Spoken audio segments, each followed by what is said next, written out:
Grabe po 'to mga kaparing. Mayor Vico, number one na sa survey nga po sa pagkasenador.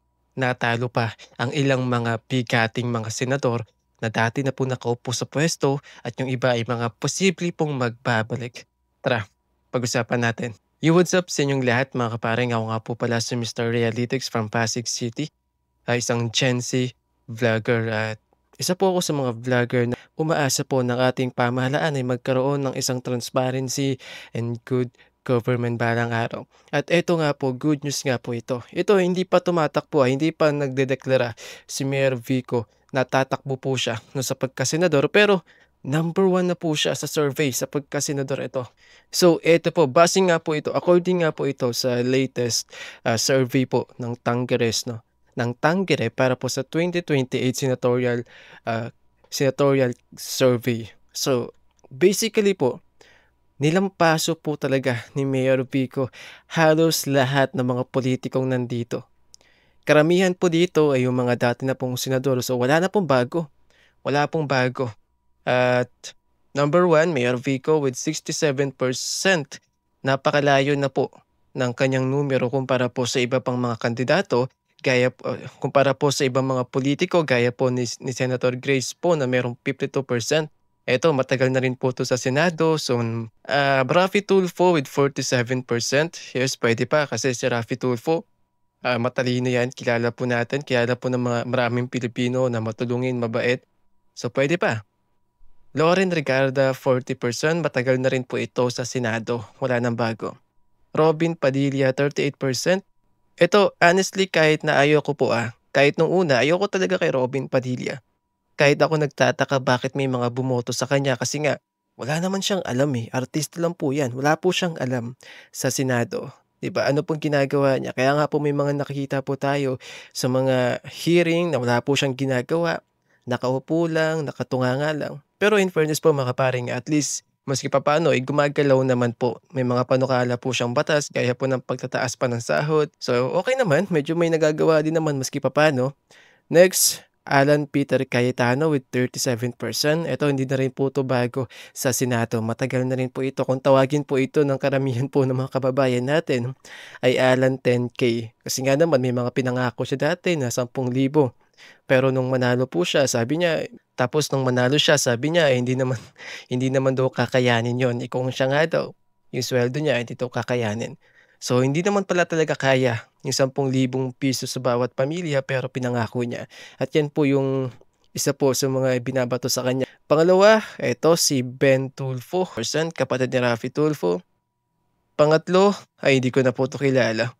Pero eto po Chel Jokno 22%. So pasok pa rin po tayo pasok pa rin po sa top 10 itong si Attorney Chel Jokno. So okay na rin po ito, medyo ito po yung mga kinakailangan po natin, yung bago naman po, sumubok naman po tayo ng bago kasi karamihan po ng mga nandito ay mga luma na po talaga. May mga dati na pong senador, 'di ba? Matagal na po sila sa Senado, so dapat pumili naman po tayo ng bago pero hindi naman po natin madidikta ang ating mga kababayan. Pero ang pinakaimportante po dito ay number one po si Mayor Vico, no, sa kanilang lahat at napakalayo po ng kanyang agwat.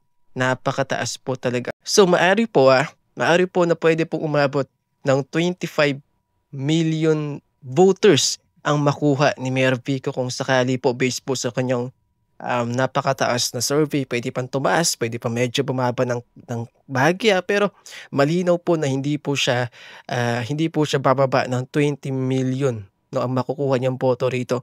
Siguro baka umabot pa yun ng 28 o 26 o 29 million voters ang makuha ni Mayor Vico, which is good sign po yun na ang ating mga kababayan po ay medyo nagigising na po sa tunay na realidad ng kinakailangan natin ay yung mga tao talaga na merong transparency at merong malinis po na track record. Yung wala pong bahid ng korupsyon, yung marami pong napatunayan, yung may magandang platform, yung may magandang track record. So, unti-unti po ay nagigising po ang ating mga kababayan. At bilang Pasigueño, kami po ay natutuwa na number one po ang aming Mayor Vico Soto sa pagkasenador. Pero wala naman pong malinaw kung tatakbo talaga si Mayor Vico kasi Ilang beses na po niyang sinabi na hindi na po siya tatakbo sa 2028 dahil magpapahinga na po siya.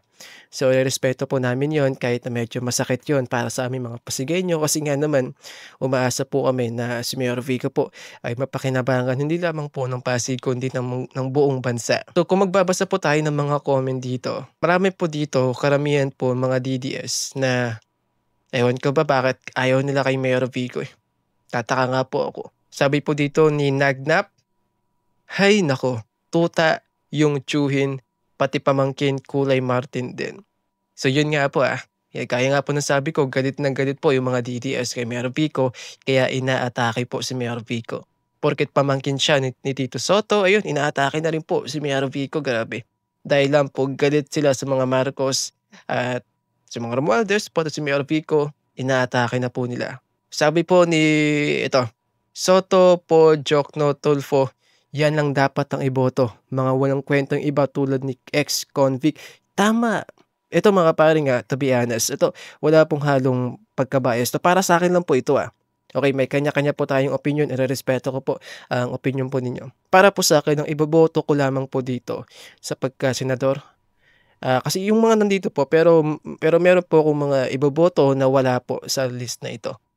Siyempre number one si Mayor Vico Soto, pangalawa po diyan itong si Attorney Chel Jokno, pangatlo itong silang tatlo lamang po yung napipili ko na iboto dito po, na kasama po dito sa mga nakapasok sa top 12 senatorial candidates. So, 'yan meron pa akong mga iboboto gaya po nila Haydeen Mendoza, Risa Ontiveros, kung sakali pong tatakbo muli sa pagka-senador si Bam Aquino, 'yun. So, sila po yung mga napipisil kong iboto sa 2028.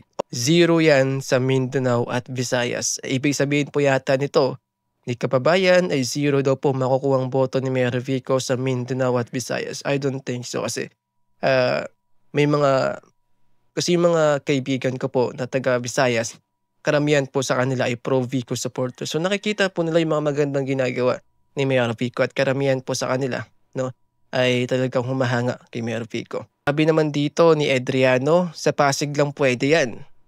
Well, kung ikukumpara po natin si Mayor Vico 'no, sa mga nakapasok po sa list na ito, siya po yung kabilang sa pinaka-qualified. Of course, qualified naman po sina, Raffy Tulfo, Grace po 'yan, kasi may mga experience na po 'yan diyan sa Senado, 'yan sila Cayetano, sila Chel Jokno, qualified. So 'yan po yung mga para sa'kin tingin ko na qualified po 'no, sa posisyon sa pagka-senador sa 2028. Sila po yung mga pinaka-qualified diyan. Eto naman po, sabi ni Jofel, "Pasaka ana, Duterte line up rako."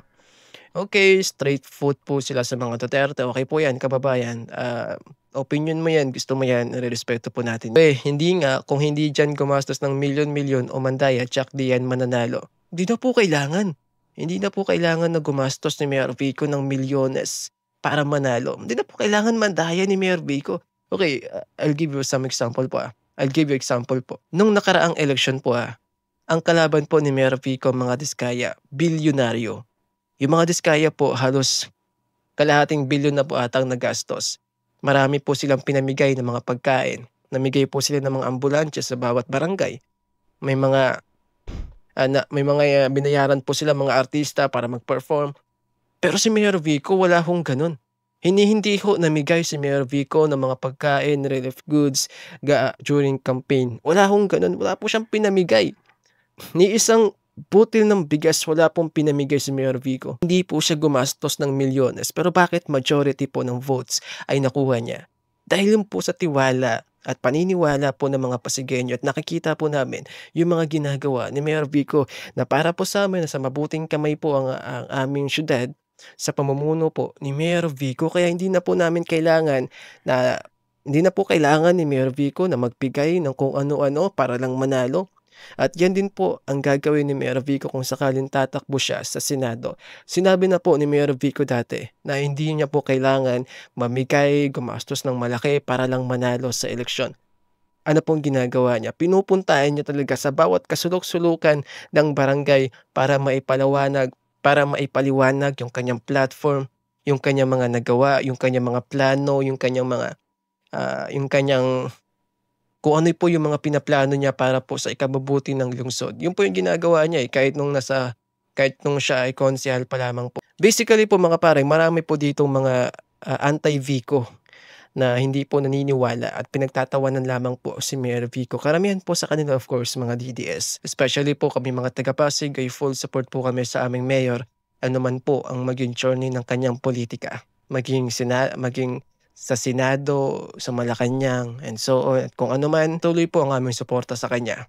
Yun lamang po mga kaparag. Don't forget to like and subscribe. Bye.